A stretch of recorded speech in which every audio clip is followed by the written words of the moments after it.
Di dalam penjara lah saya mulai mengerti bagaimana ada bisnis narkotika.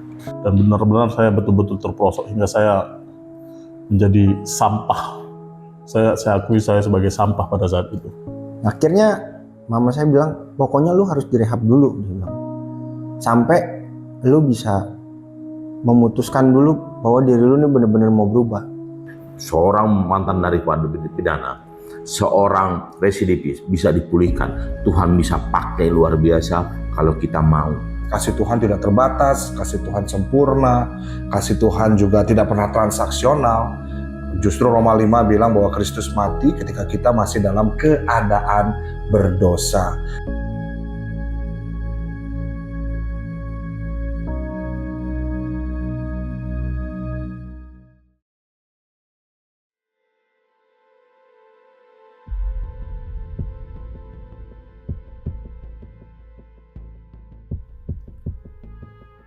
Indonesia, negeri dengan sejuta keindahan alam dan budaya. Namun, di balik pesona ini, tersembunyi ancaman yang semakin hari semakin mengkhawatirkan. Darurat narkoba.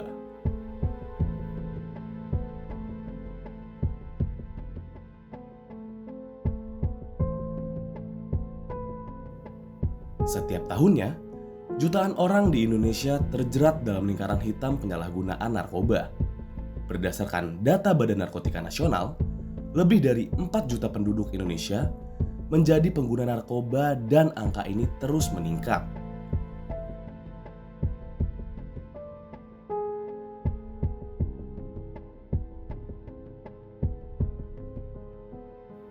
Narkoba tidak hanya merusak individu, tetapi juga keluarga dan masyarakat.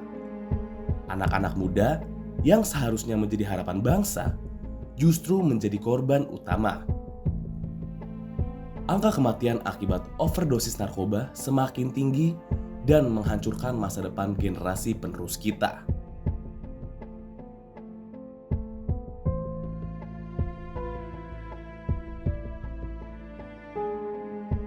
Hasil penjualan narkotika. Polisi meringkus 2 terduga penyalahgunaan narkoba. Diduga didapat dari aliran dana transaksi narkoba. Polri mengungkap sindikat peredaran gelap narkoba jaringan internasional. Tertangkap sedang pesta narkoba bersama 5 orang temannya di hotel. Terlibat dalam kasus narkoba jaringan internasional Freddy Pratama.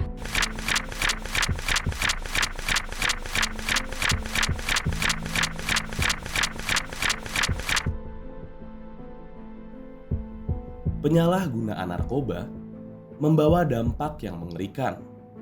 Tidak hanya merusak kesehatan fisik, tetapi juga mental. Narkoba menyebabkan gangguan kejiwaan, depresi, dan bahkan bunuh diri. Dampaknya pun meluas, dari meningkatnya kriminalitas hingga hancurnya tatanan sosial. Ya saya bisa mulai mencoba merampok, saya mulai bajak bis, saya mulai mencuri. Benar-benar saya berpikir secara duniawi, saya ini bukan manusia, saya ini udah sampah gitu. Dari saya yang orangnya tuh tipikalnya yang agak temperamen. Saya cenderung suka marah-marah. Pertama kali itu saya orangnya malas bangun pagi ya.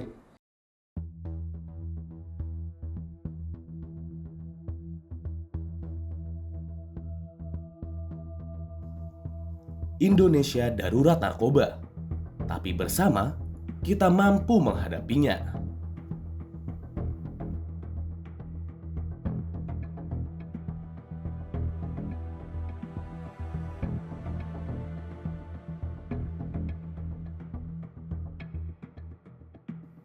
Di tengah gelombang darurat narkoba yang melanda negeri, ada satu tempat yang berdiri teguh untuk memberikan harapan baru bagi mereka yang terjebak dalam kegelapan.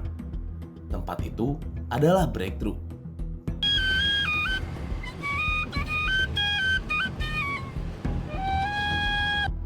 Breakthrough adalah pusat rehabilitasi narkoba yang didedikasikan untuk membantu individu bangkit dari ketergantungan dan membangun kembali kehidupan yang lebih sehat dan produktif. Terletak di lingkungan yang tenang dan damainya Sentul, Breakthrough menyediakan tempat yang aman dan mendukung bagi proses pemulihan.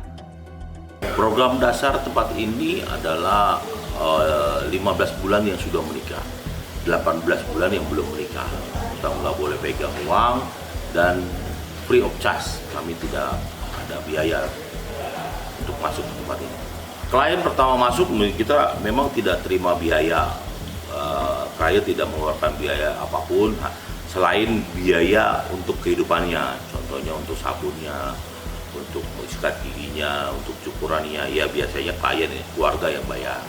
Tapi karena kami, pimpinan kami menerimanya anugerah Tuhan itu secara cuma-cuma, akhirnya diputuskan free of charge.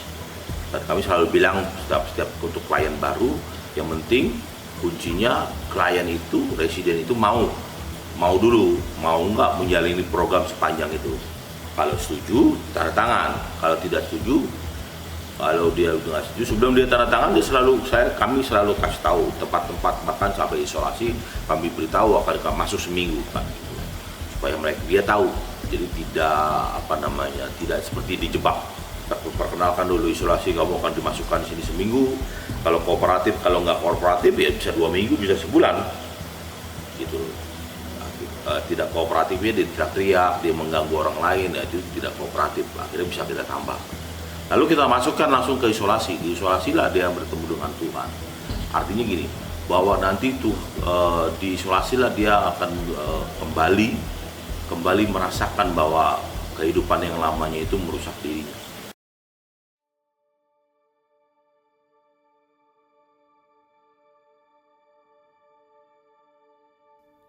Breakthrough Mission adalah pusat rehabilitasi narkoba Kristen dengan pemandangan yang asri di bawah Gunung Pancar. Pada tahun 1998, utusan Pastor Simoneo, pemimpin Yayasan Breakthrough Mission Singapura, diperintah untuk men-sharingkan kuasa perubahan yang membawa harapan kepada para pecandu yang terluka dan keluarga mereka. Melalui iman bersama-sama dan atas kehendak Allah, Yayasan Breakthrough Mission Indonesia dapat berdiri dan diresmikan pada tahun 2002. Ya, pendekatan kami memang selain tidak berbayar, kami juga punya program yang panjang. Karena untuk program pendek kami melihat itu tidak efektif gitu ya.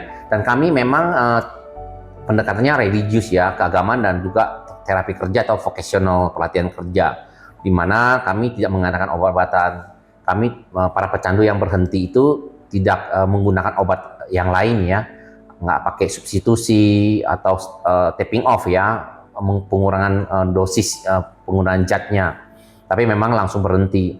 Kami tidak pendekatan menggunakan obat-obatan ya, kami mengandalkan Tuhan, kami mengandalkan firman Tuhan, sehingga dengan harapannya seseorang yang berjalan bersama dengan Tuhan, mereka punya kekuatan yang lebih karena Tuhan ada di dalam hati mereka. Nah, program ini cukup unik karena program ini memberikan sebuah kesempatan buat pecandu yang dibina mempunyai kehidupan yang baru. Karena mereka kan kalau misalnya programnya pendek 3 bulan, mereka baru sebentar direhab, keluar lagi ketemu teman-teman mereka jatuh lagi, pakai lagi. Tapi kalau mereka di breakthrough, mereka punya waktu yang panjang. Bahkan setelah selesai program pun, kalau mereka nggak mau pulang, mereka mau lanjut untuk bekerja dan melayani di breakthrough, juga sangat terbuka lebar. Kalau kita pendekatannya memang kalau berjenjang ya, ada hierarki sistemnya. Jadi ketika seseorang itu sudah sampai bulan tertentu, dia dapat posisi tanggung jawab tertentu. Sampai ketika dia udah mulai misalnya udah selesai program gitu, mereka kemudian masuk, mereka itu bisa mulai kami sebut sebagai assistant training helper, yaitu baru selesai komplit gitu. Lalu mereka dilatih, terus kemudian mereka setelah 6 bulan dapat naik jabatan lagi, jadi training helper. Kemudian dievaluasi, kalau bagus mereka akan naik lagi jadi ke helper. Tapi kalau misalnya dinilai kayaknya performnya kurang baik, ada hal-hal yang kurang yang harus diperbaiki, maka mungkin saja masih diberi waktu 1 bulan sampai 3 bulan untuk memperbaiki perilaku yang diharapkan. Demikian juga setelah dia jadi helper, dia naik ke jenjang asisten staff. Setelah jadi asisten staff, dia jadi staff, demikian. Nah, memang ada satu program khusus yang dulu kami sempat menerima pelayanan untuk para pecandu yang punya masalah gangguan kejiwaan. Nah, setelah mereka dibina, mereka udah selesai program, mereka ingin lanjut kepada kami kami sebutnya memang aftercare ya, memang berbeda istilahnya, tapi ini digunakan untuk mereka-mereka yang memang tidak bisa diberikan tanggung jawab yang lebih karena mereka masih meminum obat psikiater dan mereka punya gangguan kejiwaan. Namun mereka bisa berfungsi dan mereka bisa produktif dengan batasan-batasan tertentu. Tidak boleh terlalu dibebankan tanggung jawab sehingga mereka nanti stres, nggak bisa tidur, kumat lagi, dan mereka gangguan jiwanya muncul lagi, halusinasi dan sebagainya. Jadi demikian kami melihat kebutuhan-kebutuhan yang ada. Tapi memang untuk saat ini kami setelah melewati berbagai perjalanan untuk profesi ini di lembaga ini kami melihat bahwa untuk menangani yang gangguan jiwa agak kesulitan, sehingga untuk saat ini kami nggak menerima lagi yang gangguan kejiwaan.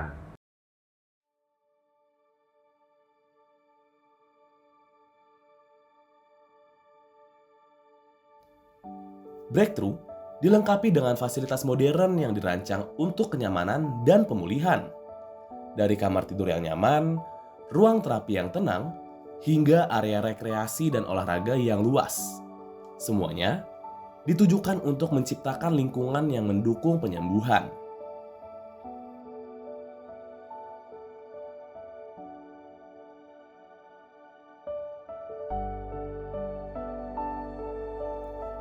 Kegiatan rehabilitasi juga dibekali dengan aktivitas atau yang biasa disebut workshop untuk mendukung penyembuhan dalam bertanggung jawab.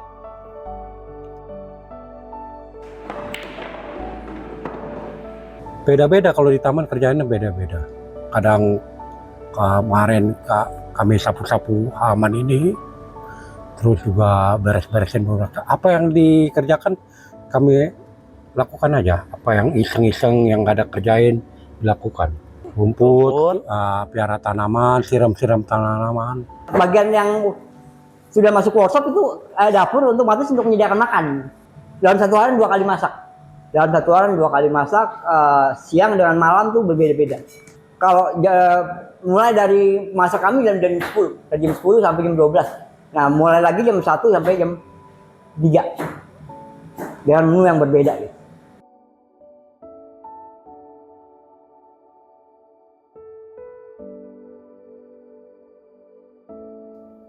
Berbagai workshop dirancang untuk membantu residen menemukan kembali jati diri mereka, meningkatkan kepercayaan diri, dan membangun rasa kebersamaan dengan sesama residen. Workshop di Breakthrough bukan hanya sekedar aktivitas, tetapi juga jembatan menuju kehidupan yang lebih baik dan penuh makna.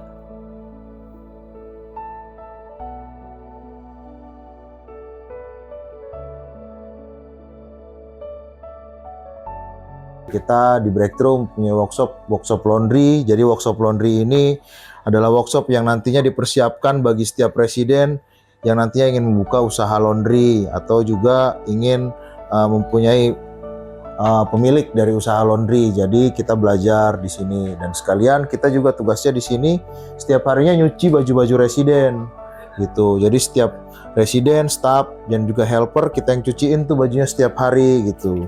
Jadi itu salah satu bentuk pelayanan juga dari kami kepada residen yang ada di tempat ini. Tuh.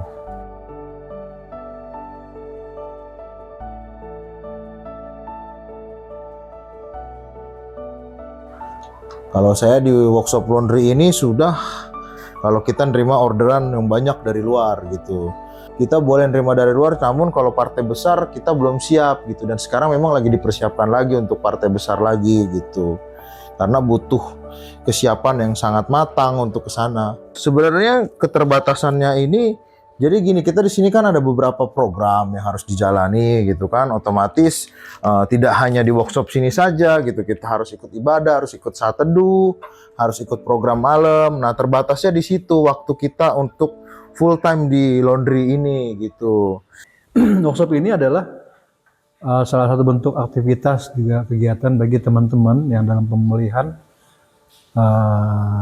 dan tentunya syaratnya adalah punya jiwa seni ya gitu. Nah, workshop ini diperuntukkan juga untuk teman-teman yang punya jiwa seni, dan minimal sebenarnya bagi teman-teman yang berprogram minimal 4 bulan.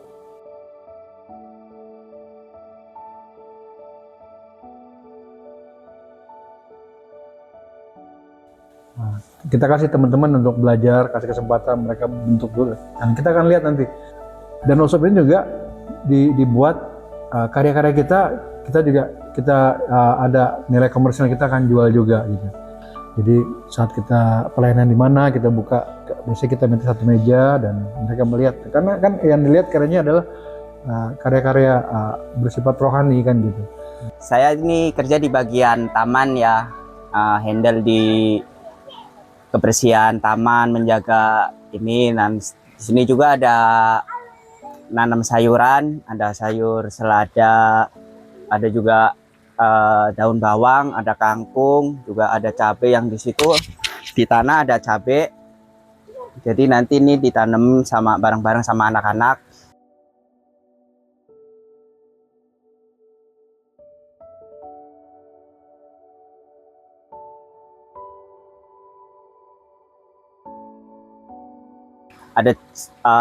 Ada juga ikan, saya juga ngurus di bagian ikan. Ada ikan gurame, waktu kemarin juga sempat panen buat catering juga, ada ikan nila juga. Ini sempat 2-0 mau dibenerin dulu, jadi nunggu bajaringan karena mau diganti bajaringan. Rencana mau diisi ikan gurame juga sama ikan lele, itu untuk konsumsi sendiri sama untuk dijual.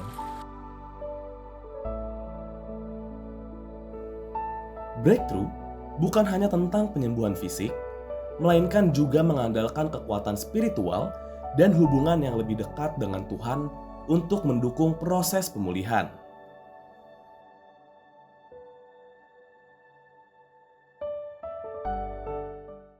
Kalau ditanya apakah seorang pecandu bisa tanpa rehab, ya memang kalau bilang bisa ya bisa, ada gitu ya, ada yang tanpa rehab mereka bisa pulih sendiri gitu. Tapi pertanyaannya apakah semua pecandu dengan cara itu pasti berhasil? Jawabannya tidak gitu ya. Kalau memang berhasil maka sebenarnya rehab nggak perlu. Dengan sendiri saja artinya bisa pulih sendiri, ya ngapain rehab didirikan?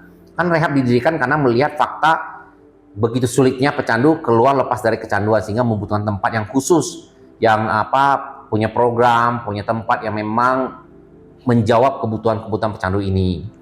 Nah, pertanyaan lagi tadi, apakah bisa seseorang ditangani oleh pendeta atau di gereja gitu?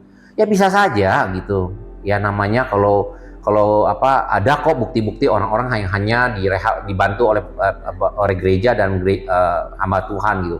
Tapi kalau mereka di breakthrough, mereka punya waktu yang panjang. Bahkan setelah selesai program pun, kalau mereka nggak mau pulang, mereka mau lanjut untuk bekerja dan melayani di breakthrough juga sangat terbuka lebar.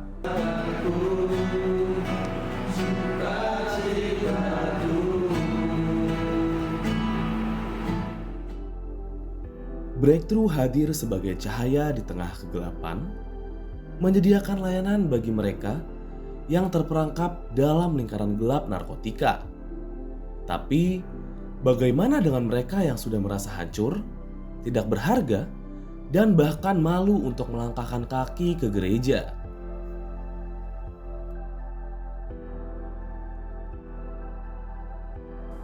Halo, saya Marsha Manopo, saya seorang pendeta dan saya menggembalakan di GBI KAC, Kingdoms Ambassador Community di Bilangan Kuningan, Jakarta Selatan. Memang gereja itu kan bukan tempat orang yang sempurna ya. Pasti kita semua ada masa lalu yang mungkin buruk banget, dan gereja itu tempat untuk kita bisa berobat jalan sebetulnya. Jadi kalau ditanya pernah nggak ketemu jemaat yang hancur banget, ya saya rasa dulunya kita semua hancur banget. Modal kita itu semua sama, diampuni sama Tuhan Yesus kan. Jadi banyak sekali orang-orang yang datang ke kita yang punya masa lalu yang kelam, masa lalu yang nggak baik banget. Ada yang narkoba, ada yang drugs, ada juga yang broken home, ada juga yang LGBT. Tapi ya saya bersyukur sih bahwa mereka ketika mereka ingin mendapatkan, mencari jawaban, mencari harapan, mereka datang ke gereja. Dan yang saya lihat waktu mereka membuka hati dan mereka capek sama hidup mereka, dan mereka ketemu sama Tuhan Yesus, hidup mereka diubahkan dari dalam. Bahkan saya melihat ada orang yang dia udah kepahitan sekali sama keluarganya, benci banget sama keluarganya, dan pada akhirnya dia bertobat, dan lewat hidupnya keluarganya malah bertobat juga. Mereka percaya kepada Tuhan Yesus. Ada juga yang LGBT, ketemu Tuhan Yesus, dia kesaksian dan dia diubahkan dan akhirnya dipulihkan.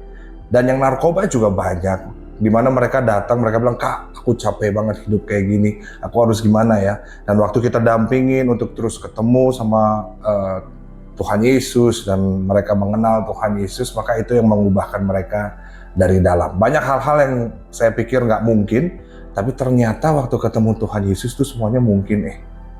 Kita semua jatuh dalam dosa. Alkitab bilang bahwa semua manusia udah jatuh dalam dosa, hilang kemuliaan Allah. Tidak ada manusia yang benar, seorang pun tidak.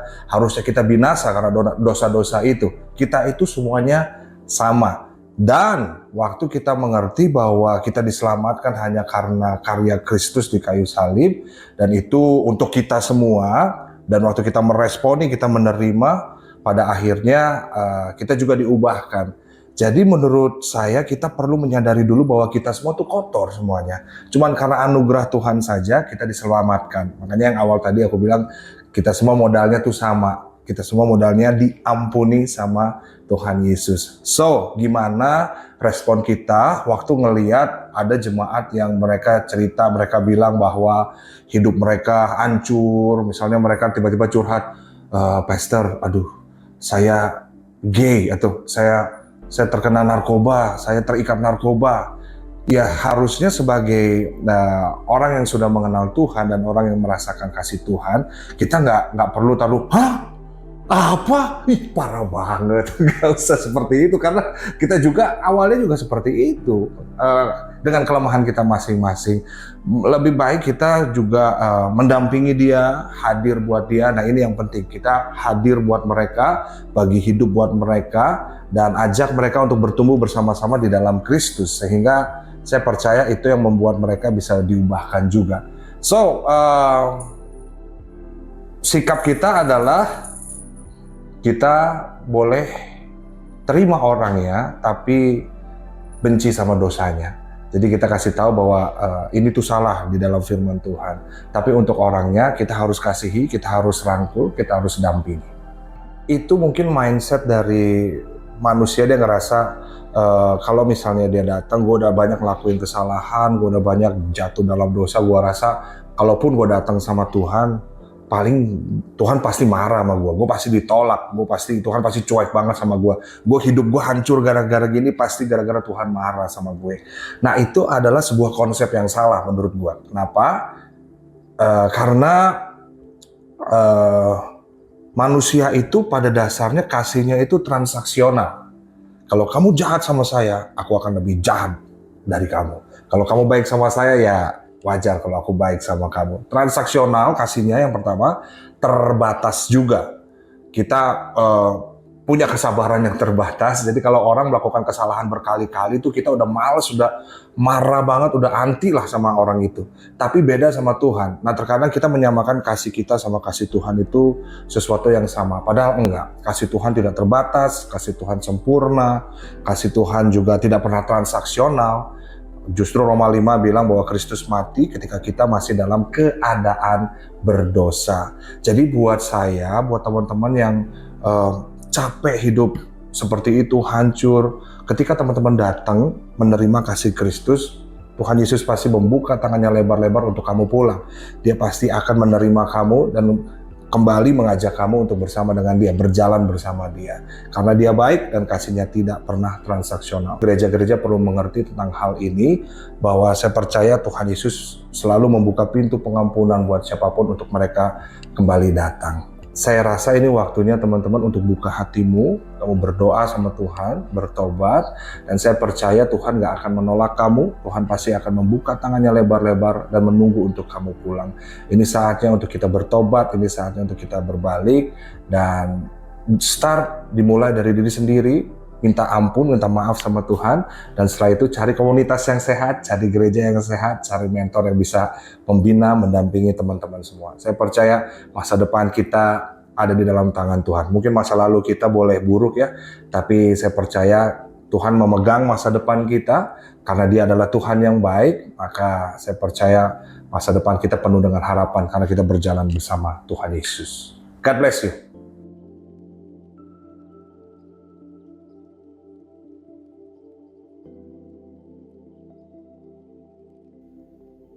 Selain itu, Breakthrough memiliki peran penting bagi pemerintah dalam membantu menjalankan undang-undang yang berkaitan dengan rehabilitasi narkoba.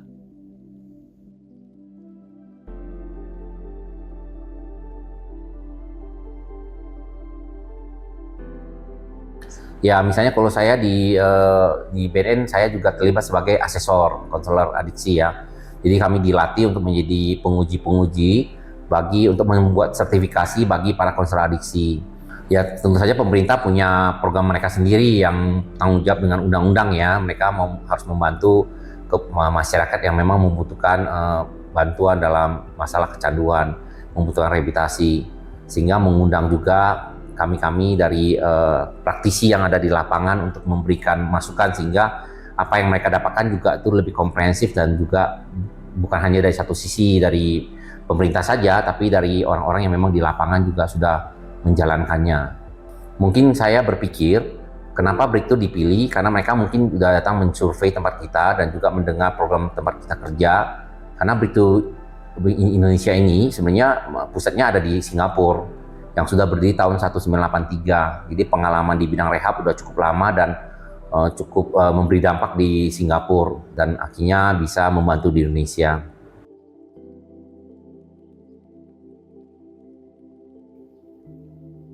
Ketergantungan narkoba adalah tantangan berat. Banyak yang merasa kehilangan harapan untuk kembali ke kehidupan normal. Namun, pemulihan selalu mungkin.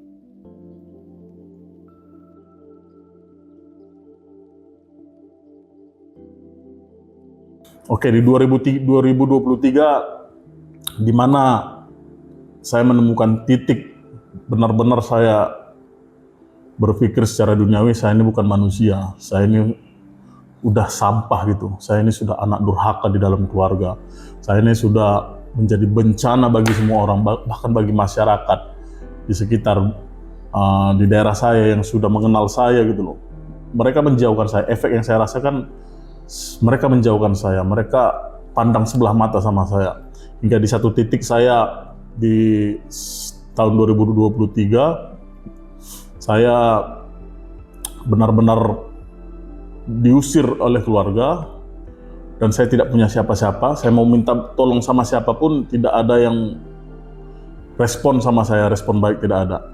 Yang saya dapat hanya cacian, yang saya dapat hanya hinaan, yang saya dapat hanya pandangan sebelah mata dari semua, baik saudara-saudara yang jauh, dari saudara dekat, teman dekat, bahkan teman dekat pun sudah membuang saya, mencampakkan saya karena kejahatan saya, karena narkoba saya itu. Jadi di mana di titik itu saya benar-benar merasa saya sampah, wah. Dan di saat itu umur saya juga, saya berpikir semakin bertambah umur, waduh, kelihatannya mau jadi apa saya gini, sampai umur sekarang aja saya belum menjadi apa-apa, belum menjadi berkat gitu loh, belum ada apa-apa gitu, yang ada malah habis gitu. Justru malah saya berpikir, wah bagaimana sih saya, apa sih maunya saya, mau jadi apa sih saya. Jadi satu titik saya terendah dan situ saya, apa mungkin karena saya tidak mengenal Tuhan gitu. Pertama kali saya dapat itu saya dari teman-teman juga pertamanya ya kan. Dari teman-teman, setelah dari teman-teman, saya berusaha mencari tahu sendiri. Maksudnya, ini kemana sih sebenarnya gua harus nyarinya gitu. Gimana cara saya supaya bisa dapat sendiri, nggak harus melalui perantara orang gitu ya kan. Karena dengan jumlah konsumsi yang semakin hari semakin bertambah, akhirnya saya mengenal lah teman saya yang memiliki bandarnya tersebut. Bandarnya, akhirnya saya kenal.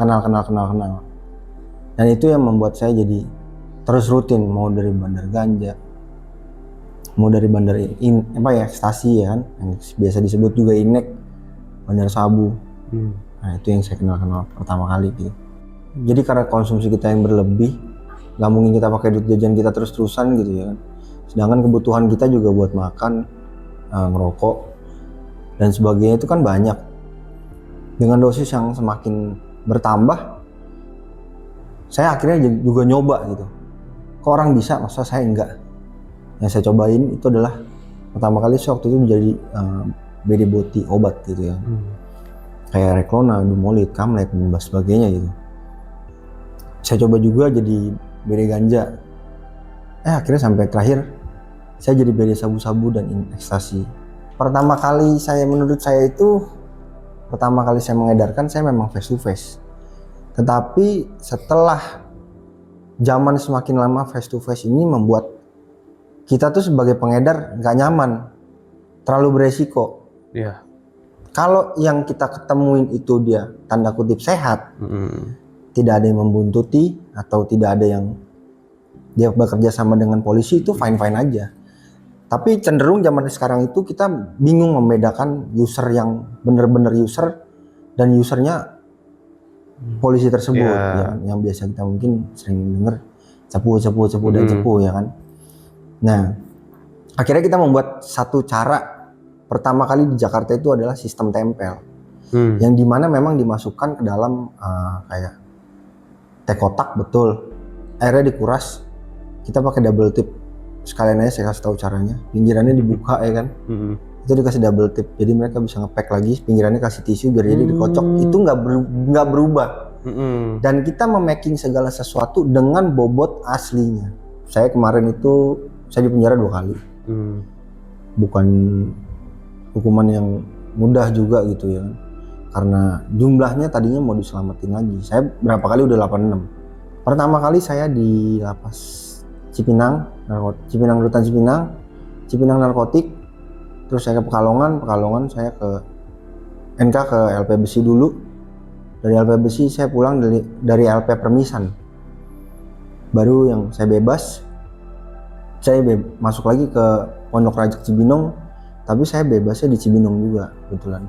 Saya harus berpikir panjang karena ekonomi orang tua saya kan nggak ada. Saya tidak mempunyai ekonomi yang cukup, tidak memadai, dan keluarga orang tua tidak memiliki ekonomi yang cukup untuk membiayai pemakaian saya.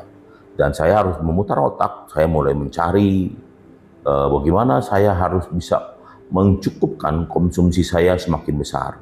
Ya saya bisa mulai mencoba merampok, saya mulai bajak bis, saya mulai mencuri, gitu ya, dan merampok di mana-mana, gitu. Sampai suatu saat saya ditangkap polisi karena merampok, gitu ya.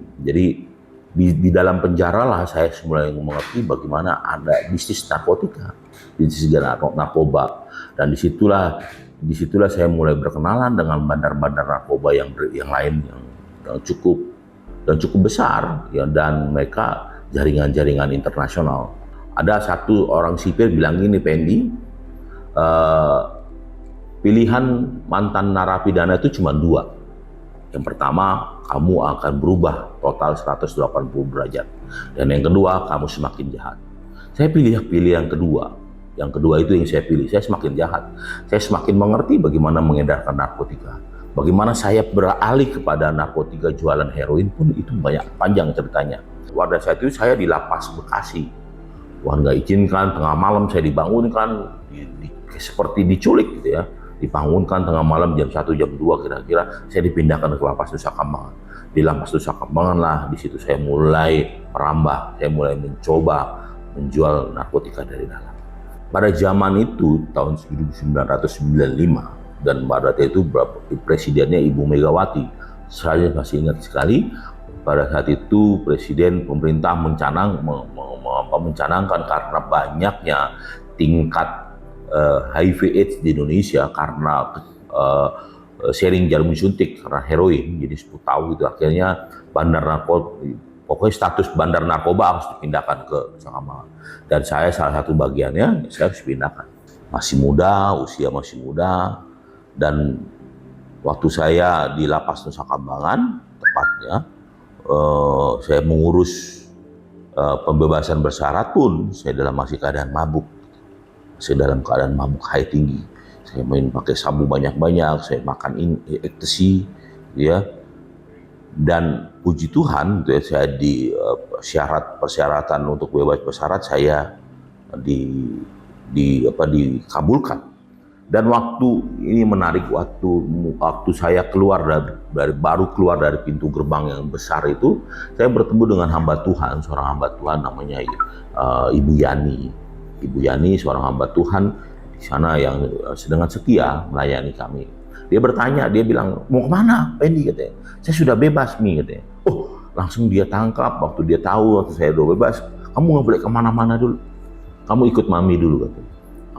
Dan 2-3 hari saya ikut dia dan saya langsung melayani Paskah pada saat itu, pada masih zaman Paskah di lapas yang lain, dan saya dijaga dan saya diperkenalkan tempat ini. Dan saya tahu bahwa waktu Mami cerita bahwa Ibu Yani cerita bahwa saya sudah telepon di sana sini dan saya sudah dapat tempatnya di Sentul buat tempat kamu. Dan saya harus datang ke tempat ini bersama Mami Yani dan itu turning balik saya. Gitu loh. Mami tanya kepada saya mau berubah, mau bertobat, mau. Saya bilang mau, walaupun dalam keadaan mabuk, saya masih dalam keadaan mabuk, saya masih pakai ganja gitu loh. Karena hari-hari saya tidak bisa dilepas dari ganja gitu. Saya masih pakai ganja, tapi dengan langkah yang pasti saya mulai datang ke tempat ini di Breakthrough Mission Indonesia. Saya mulai melangkah di tahun 2010. Pembebasan saya tahun 2010 juga. Itu saya bebas dan 1 minggu sebelumnya saya juga mulai melangkah ke Breakthrough Mission Indonesia.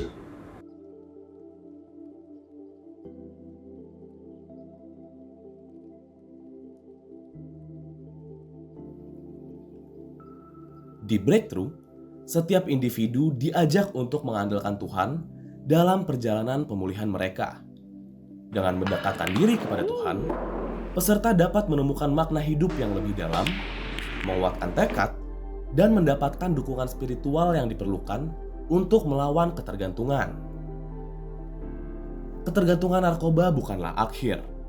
Dengan dukungan yang tepat, setiap individu memiliki kesempatan untuk sembuh dan menjalani kehidupan yang lebih baik.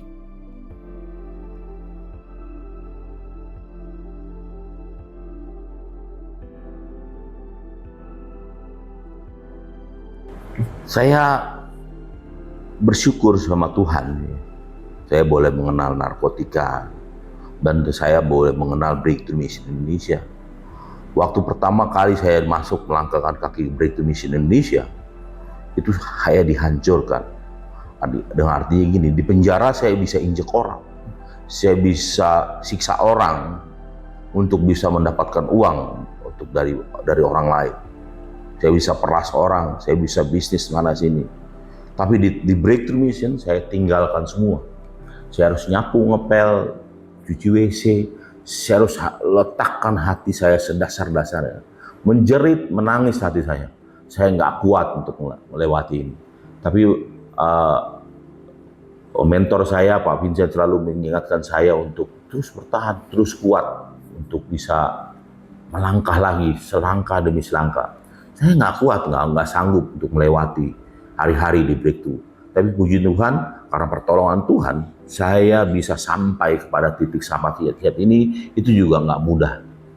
Itu juga nggak mudah karena di perjuangan saya, waktu saya sedang menjalani masa-masa 6 bulan, 9 bulan pun kakak saya juga dalam keadaan sekarat pada saat itu. Dia juga dalam keadaan koma di rumah sakit. Saya juga waktu itu ingin putuskan untuk keluar, tapi sekali lagi Tuhan ingatkan melalui Pak Vincent gitu, untuk terus bisa sekuat. Kami mengunjungi ke sana ke rumah sakit Cipto pada saat itu dan kami doakan dia untuk terus akhirnya Tuhan panggil dia dan saya boleh kuat di tempat ini semua karena dukungan orang-orang yang dekat dengan saya. Dan keluarga saya, orang tua saya pun mendukung, berdoa terus, terlebih adik saya berdoa untuk saya untuk semakin dipulihkan oleh Tuhan.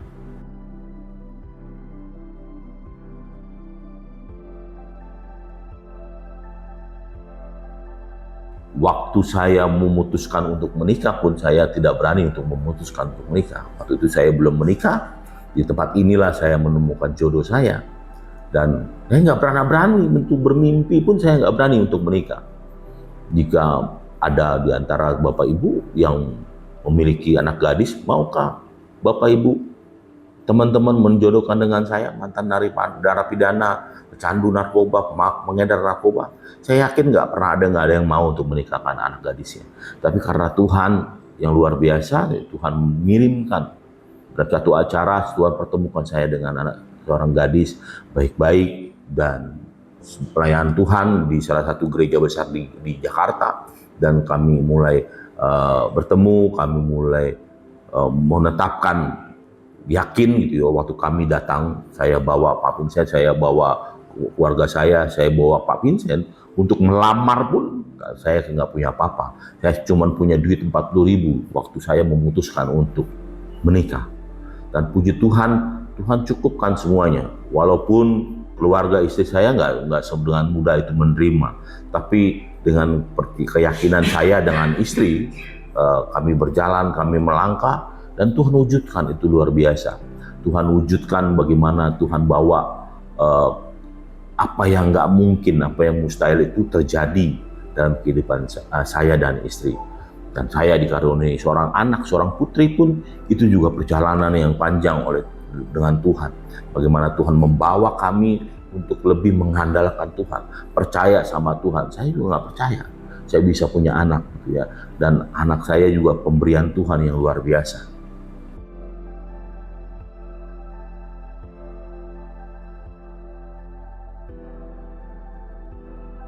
Ada apa sih dengan diri saya gitu, ditambah dari mama saya, orang tua saya sendiri itu ngomong, nanti kamu kalau pulang harus direhab dulu gitu. Loh, kenapa mah kok harus direhab lagi, kan ini udah di penjara gitu ya kan, toh yang kemarin juga saya nggak direhab gitu. Akhirnya mama saya bilang, pokoknya lu harus direhab dulu, dia bilang, sampai lu bisa memutuskan dulu bahwa diri lu ini benar-benar mau berubah. Dan di dalam penjara itu saya berpikir sambil dengan kejatuhan saya, jadi saya mengurus yang kayak gitu-gitu, jatuhnya bukan untung, tapinya jatuhnya saya malah jadi punya utang banyak. Waktu itu utang kemarin itu sampai 39 sampai 40-an lah, 40 lebih apa, kalau total 55-an lah. Loh saya bingung ya kan, aduh mati lah nih, gimana ya kan, duit orang ini segala macem ya kan. Akhirnya saya berdoa gitu, Tuhan kalau memang saya disuruh buat berhenti dan berbalik sama Tuhan, tolong kasih saya petunjuk. Petunjuknya tuh kayak gimana, bantulah saya Tuhan ini keluar dari jalan masalah ini. Akhirnya dengan saya doa kayak gitu, mujizat Tuhan tuh beneran ada ternyata.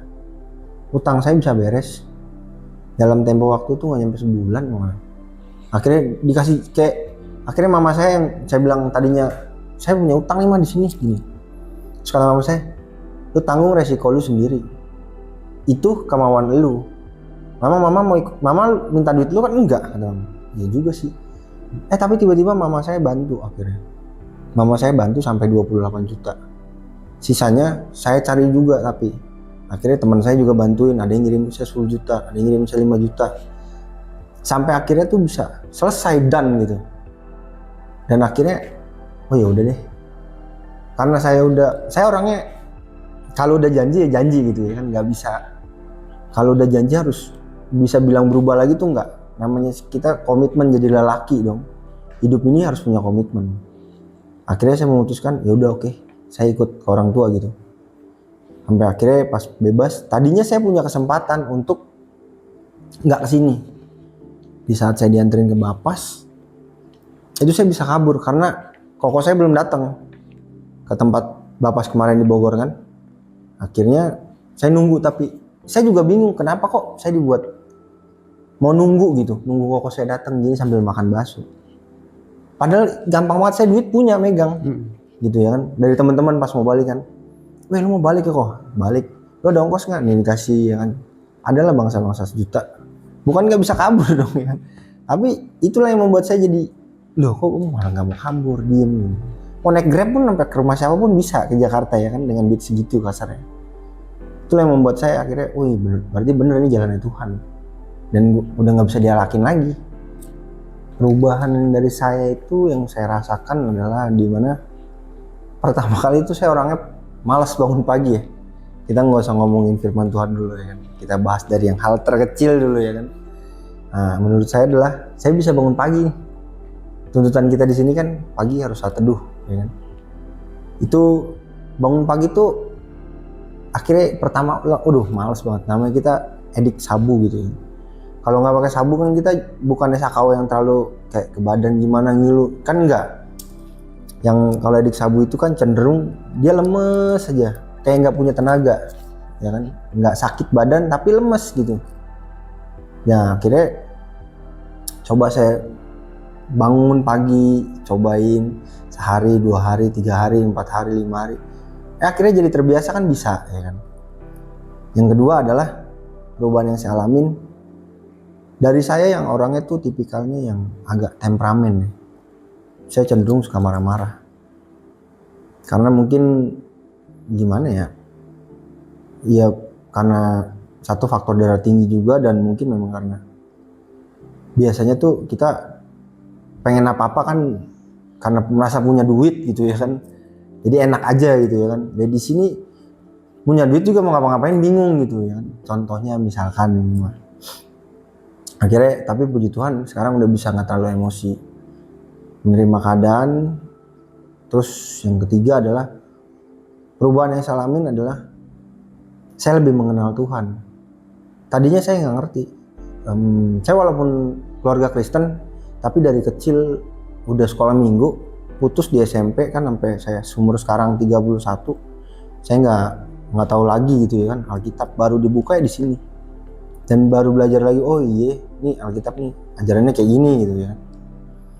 Sampai akhirnya pelan-pelan saya mulai belajar lagi buat untuk namanya berdoa. Terus belajar buat melayani dengan kayak saya di sini sebagai kalau di gereja, misalkan pelayanan kayak kemarin di gereja itu saya jadi singer gitu ya kan. Sampai yang diperbaikin adalah paling penting banget nih, hubungan saya dengan keluarga saya itu diperbaikin.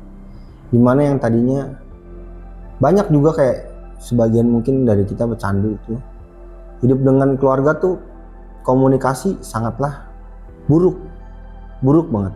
Jadi pertamanya mama saya kalau ditelepon dulu suka ngomongnya kenapa, tapi kalau sekarang udah cenderung ya kenapa dek, ya kan. Itu adalah salah satu perubahan terbesar menurut saya gitu yang saya dapat di tempat ini gitu. Selain di luar yang apa rohani lah gitu ya kan. Mungkin itu yang saya dapat gitu. Karena semua ini juga tapi tetap campur tangan Tuhan dan kebaikan Tuhan. Tanpa Tuhan juga nggak mungkin juga kita bisa sampai kayak begini. Perubahan yang terakhir adalah perubahan berat badan.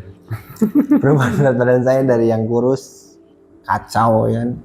Sekarang ya puji Tuhan karena saya juga hobi nge-gym jadi agak sehat gitu. Dan dari segi olahraga kalau kita main futsal dulu 5 menit aja susah banget ngejarnya, tapi ya sekarang puji Tuhan napas sudah mulai normal, semuanya normal, tanpa rokok, tanpa narkoba ya kan. Ternyata saya bisa gitu. Perubahan yang sangat baik buat hidup saya. Apa mungkin karena saya tidak dekat dengan agama saya, dengan Tuhan saya. Jadi di situ titik saya benar-benar jatuh tepatnya di bulan Januari. Saya 2023 saya memang titik jenuh saya itu titik saya terjatuh itu benar-benar gimana saya bilangnya, benar-benar itulah yang menyadarkan saya bahwa saya harus berubah, saya harus sembuh, saya harus jangan saya diatur oleh narkoba saya, jangan narkoba itu menghancurkan kehidupan saya. Disitulah titiknya saya betul-betul menemukan bahwa saya perlu direhab dari saya sendiri. Saya mau berubah, saya tidak mau sampai mati gara-gara narkoba. Saya tidak mau nyawa saya habis gara-gara narkoba diambil oleh narkoba. Ya, saya datang atas niat sendiri, di mana pas di saat saya titik jatuh itu, saya menelpon keluarga saya, terutama kakak saya yang mendukung saya. Pertama, kalau keluarga saya sudah tidak mau terima komunikasi pada saat itu, saya telepon kakak saya. Kak, bagaimana nih solusinya? Ya kamu bukan manusia lagi, sebenarnya kami udah takut sama kamu, katanya.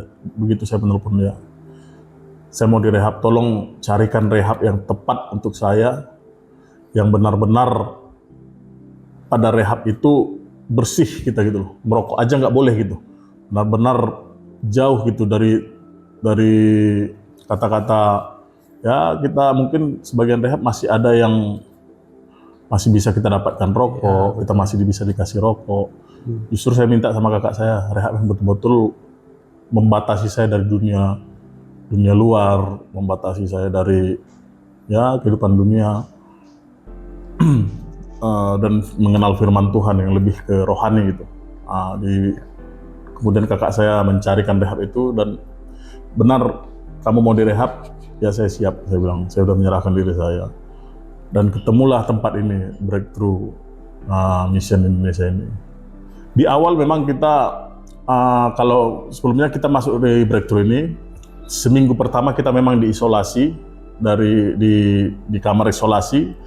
Di situ kita memang bergumul, berlawanan dengan badan kita sendiri, karena di situ badan saya minta ya, minta obat itu, minta zat itu, minta sabu-sabu itu.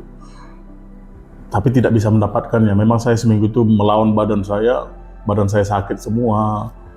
Tapi setelah saya keluar dari masa isolasi dan sampai saat ini, yang saya rasakan ya positif semua. Badan saya sehat, yang saya rasakan badan saya mungkin lebih ringan, pikiran saya lebih jernih dalam berpikir, dalam bertindak, hati saya juga lebih stabil di dalam menjalani hari-hari, dan pastinya iman saya semakin terisi oleh firman Tuhan yang sebagai dasar rehab Breakthrough Mission ini. Pemulihan dasarnya ya dengan firman Tuhan. Dan pasti saya dapat hal-hal positif bagi tubuh saya, bagi iman saya, dan bagi pikiran hati saya.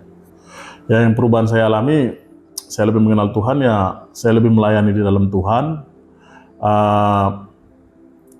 Kita juga menjalin kerjasama dengan gereja-gereja, bahkan kita menerima juga kunjungan daripada orang-orang luar untuk datang ke sini berkunjung atau untuk pelayanan. Saya terlibat langsung di dalam pelayanan itu, bahkan di dalam pelayanan gereja sampai saat ini, seperti worship leader, bermain musik, kesaksian langsung di gereja, di depan umum. Itu yang saya dapatkan di tempat ini. Jadi saya lebih mengenal firman Tuhan melalui kesaksian itu. Saya bersaksi terhadap kehidupan saya. Saat ini saya berani tampil dengan kesaksian saya bahwa ini loh, narkoba itu jelek buat kaum muda, buat tubuh gitu loh. Dan kalau dari segi kesehatan, yang saya rasakan ya, saya dulu orangnya hobi olahraga. Tapi dulu saya selalu bermasalah dengan mungkin gampang capek, gampang lelah. Tapi di saat saya sudah sembuh, hampir setahun 3 bulan saya tidak berhenti merokok, berhenti dari hal-hal narkoba, saya terasa badan saya ringan, dan berolahraga juga nafas saya terasa panjang gitu loh. Dalam saya lari, dalam saya berenang gitu loh. Saya merasa lebih sehat gitu loh. Saya merasa, wah ternyata ini loh hidup sehat, ternyata enak gitu. Dan saya rasakan di tempat ini bahwa ternyata hidup sehat, hidup dalam Tuhan, hidup baik itu sangat-sangat enak. Hati senang, pikiran senang.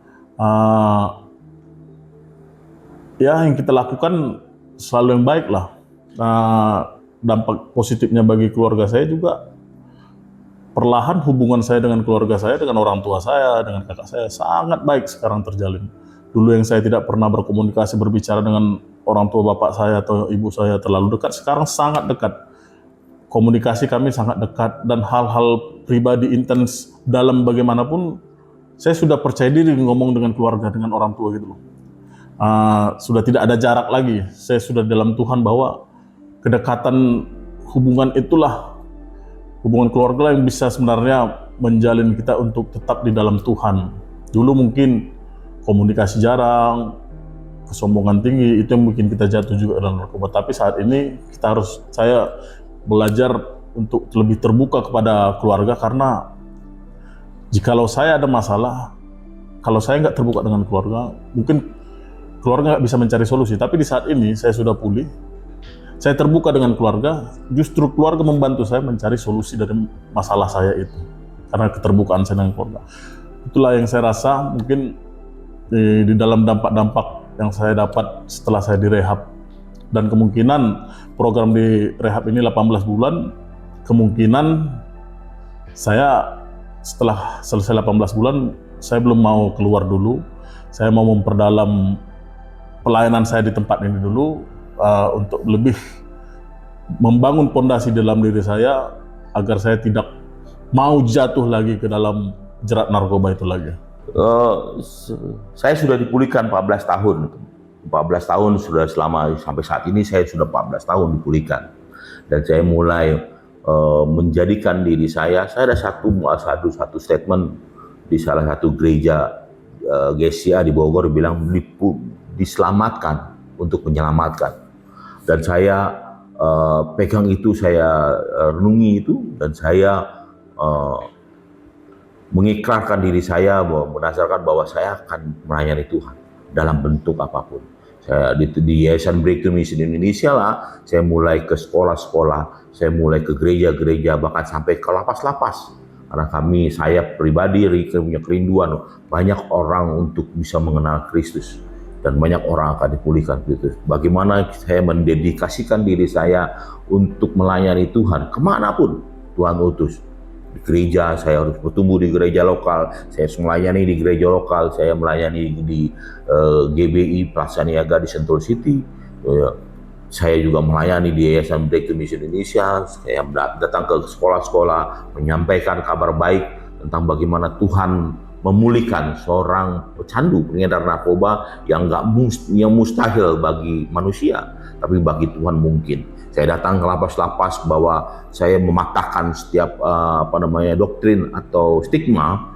Seorang narapidana itu nggak mungkin bisa lepas status narapidana, status residivis itu selalu melekat. Saya katakan selalu sama teman-teman di lapas, dimanapun di lapas yang saya melayani, seorang mantan narapidana, seorang residivis bisa dipulihkan. Tuhan bisa pakai luar biasa kalau kita mau. Dan saya selalu ikrarkan, saya selalu bisa katakan kepada mereka bahwa nggak ada yang mustahil bagi Tuhan. Tinggal bagaimana kita, apakah kita mau datang sama Tuhan, mendengarkan suara Tuhan, melangkah, memutarbalikan apa yang dunia katakan. Seorang bandar narkoba, seorang pecandu narkoba, tetap pecandu. Dunia katakan itu. Seorang narapidana, mantan narapidana, seorang residivis, nggak akan pernah pasti akan balik-balik lagi ke lapas. Itu dunia katakan, tapi saya selalu bilang kepada mereka, kepada teman-teman, bahwa enggak. Bersama Tuhan, di dalam Tuhan, kita bisa ubah apa yang dunia katakan. Bersama Tuhan, di dalam Tuhan, melangkah bersama Tuhan. Apa yang dunia katakan, itu berbeda apa yang Tuhan katakan. Tuhan katakan dalam hidup saya, dan boleh saya sampaikan, bahwa Tuhan bisa memutarbalikan, engkau berharga di mataku, kata Tuhan. Engkau biji mataku, itu Tuhan katakan. Sehingga Tuhan pakai luar biasa setiap orang-orang yang mau melangkah sama Dia.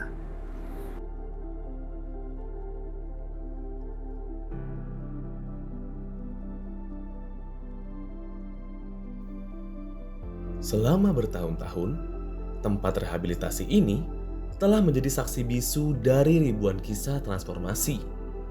Dari mereka yang datang dengan hati yang berat, mencari secercah harapan, hingga mereka yang pulang dengan semangat baru, siap menata hidup kembali.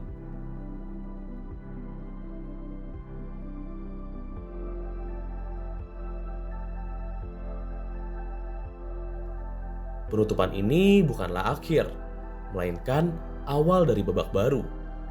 Setiap langkah yang diambil adalah bukti bahwa kita mampu bangkit dan terus maju. Ingatlah, meski telah selesai, semangat dan pembelajaran yang kalian bawa akan selalu hidup dalam diri kalian.